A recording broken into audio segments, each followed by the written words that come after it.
هاي، انا نور. ولو دي اول مره تشوفوني فكل مره بتكلم معاكم في ازاي نطور من نفسنا وازاي نهتم بنفسنا ونكون احسن. وفيديو النهارده هتكلم معاكم في ازاي نعمل روتين نقدر نلتزم بيه في السنه الجديده ويكون مختلف. هقول لكم ازاي نقدر نحقق الحاجات اللي احنا نفسنا فيها ويمكن كان نفسنا فيها كمان في 2024 وما حققناهاش. هقول لكم ازاي نقدر السنه دي ان شاء الله نحقق. مبدئيا كده الاهداف اللي انا قدرت احققها السنه اللي فاتت وكنت قايله ان انا هحققها، هي اللي انا كنت ربطها بروتين وان هي كانت متحدده بالنسبه لي. يعني كنت كاتبه الحاجه دي انا هعملها الساعه كام وايام ايه وامتى بالظبط في اليوم، الساعه كام بالظبط في اليوم. مش سايباها ان هي مثلا كل يوم مثلا هعمل كذا وخلاص، لا هي متحدده بوقت معين.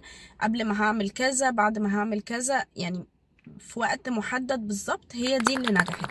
لكن الحاجة اللي انا كنت قايلة ان انا هعملها ومخططة وكل حاجة بس سايباها مش محددة وقت محدد في اليوم ليها، هي دي اللي ما اتحققت. فما تعتمديش ابدا على الشغف او الحماس ان هو اللي هيوصلك للحاجة اللي انت عايزاها، لان انت كل ما ده هتلاقي حماسك بيقل وشغفك مش هيفضل مستمر على طول. احنا في البداية بنبقى متحمسين قوي للفكرة، لان احنا في البداية بنبقى متحمسين قوي ويلا وهنكسر الدنيا وهنعمل وهنسوي والحماس بقى مش ممكن وبتاع. وبعدين بعد كده بنهمت بقى خالص، اللي هو مفيش خالص.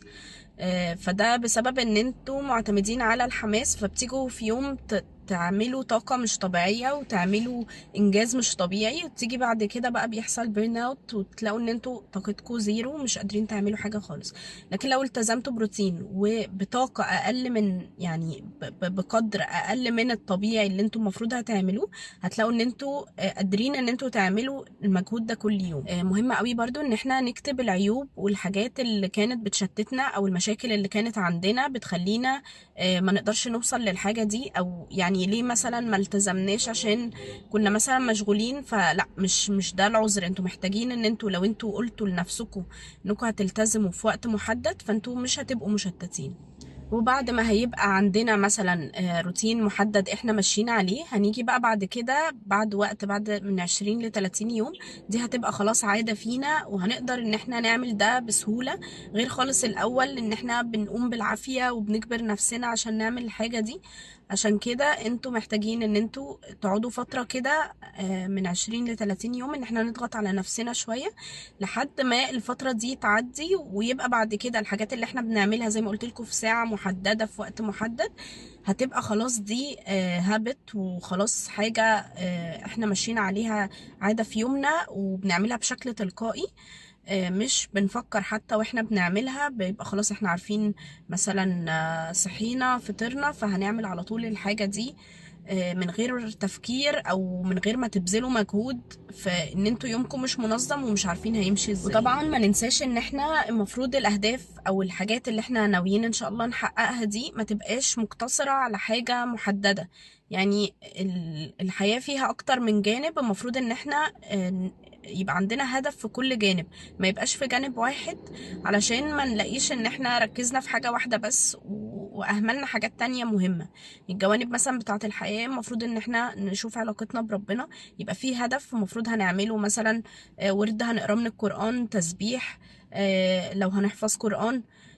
ده مثلا جانب تاني علاقتك بأهلك وصحابك مثلا، اللي هو حياتك الاجتماعية عاملة ازاي. ده جانب تاني ما ينفعش برضو نهمله. نبقى عارفين مثلا المفروض هعمل كذا، هقعد معاهم في وقت كذا برضو. يعني نشوف مثلا ايه الوقت اللي احنا هنظبطه ان احنا الاتنين نبقى مثلا موجودين نقدر نقعد مع بعض. الجانب اللي بعد كده ليه علاقة بشغلنا وتطويرنا بنفسنا. والجانب اللي بعد كده اللي هو اهتمامنا بنفسنا وصحتنا، يعني مثلا الرياضة مثلا اللي هنلعبها، فيتامينات، الأكل الصحي، الحاجات دي برضو كلها المفروض تبقوا محددينها ايه هي وهتعملوها امتى وهتاخدوها امتى وكل الحاجات دي عشان برضو نقدر نلتزم بيها. مهم برضو ان احنا نتابع نفسنا. يعني مثلا احنا عاملين ديلي هابتس كل يوم بنعملها. هنيجي بقى في الاسبوع كل اسبوع نشوف احنا عملنا ايه وايه اللي ما قدرناش نعمله وليه فشلنا في ان احنا نعمله، يعني إيه العائق بقى اللي طلع لنا وخلانا ما نعرفش نلتزم بالحاجة دي. فنبدأ نظبط الروتين بتاعنا بحيث ان احنا نقدر نحط العادة اللي احنا قلنا عليها دي فيه، ونشوف ليه قصرنا وما عملناهاش عشان نتجنب ان ده يرجع يحصل معانا تاني.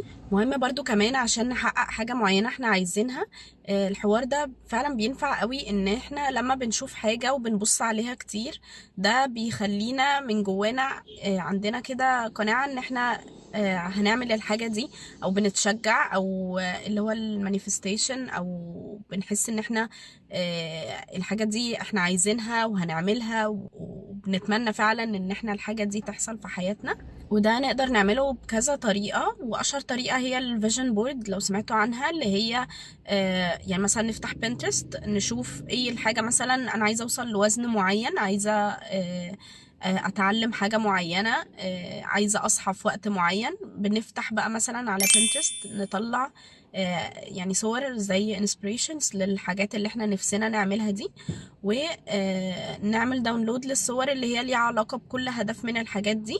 ممكن يعني الهدف يبقى ليه اكتر من صورة، بس احنا لما شفنا الصور دي حسستنا احنا ممكن نوصل لده وفكرتنا بالحاجة دي، ونحطهم بقى على بيكولاج او الحاجات اللي بتجمع الصور مع بعضها، ونجمع الصور دي ونطبعها ونخليها قدامنا. فتعالوا مع بعض نقول الحاجات دي تاني اللي احنا نقدر نعملها تخلينا نلتزم بالروتين بتاعنا ونحقق حاجات احنا نفسنا نحققها السنة دي، وان شاء الله السنة دي تبقى مختلفة علينا نفسنا نحققها. قلتلكوا اول حاجة هي ان احنا مش السر في ان احنا نكتب ايه الحاجات اللي احنا عايزين نحققها بس، لأ، الفكرة والسر والحاجة اللي هتوصلنا فعلا ان احنا نلتزم بالحاجة دي هي ان احنا نحطها في روتين محدد بوقت محدد، ونفضل ملتزمين عليها من 20 ل 30 يوم لحد ما دي تبقى حاجة في حياتنا خلاص.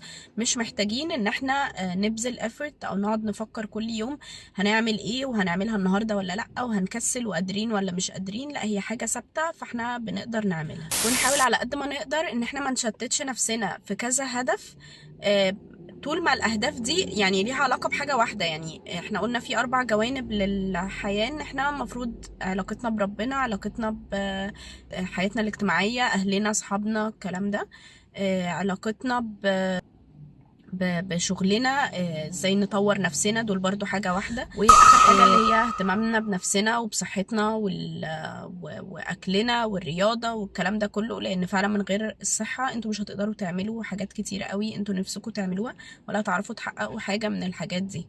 فلازم نهتم قوي بنفسنا وبصحتنا. وبرضه نحاول في الحاجة الواحدة ما ننوعش، يعني في الهدف الواحد ما ننوعش حاجات كتير قوي علشان ما نتشتتش. نحقق بس ونتعود على الروتين الأول في الحاجات دي، وبعد كده نبدأ ندخل عادات جديدة، لكن ما ندخلش عادات كتيرة في جانب واحد مرة واحدة، علشان ده هيخلينا يعني ما نقدرش نعمل الحاجات دي، لأن حاجات كتير قوي داخلة علينا جديدة واحنا مش متعودين نعملها، فهيبقى صعب قوي الالتزام بيها. قلنا كمان ان احنا بعد يعني احنا عاملين ديلي هابتس، كل يوم بنعمل عادات معينة، هنيجي في اخر الاسبوع نشوف احنا ايه اللي عملناه وايه اللي ما عملناهوش. بس طبعا كل يوم نكتب عشان ما نجيش انا يوم الاثنين عملت ولا ما عملتش الحاجة اللي انا كنت المفروض اعملها الساعة كذا. فلا، نكتب، ونكتب كل يوم انا فعلا عملت، لا انا النهاردة ما عملتش بسبب كذا كذا.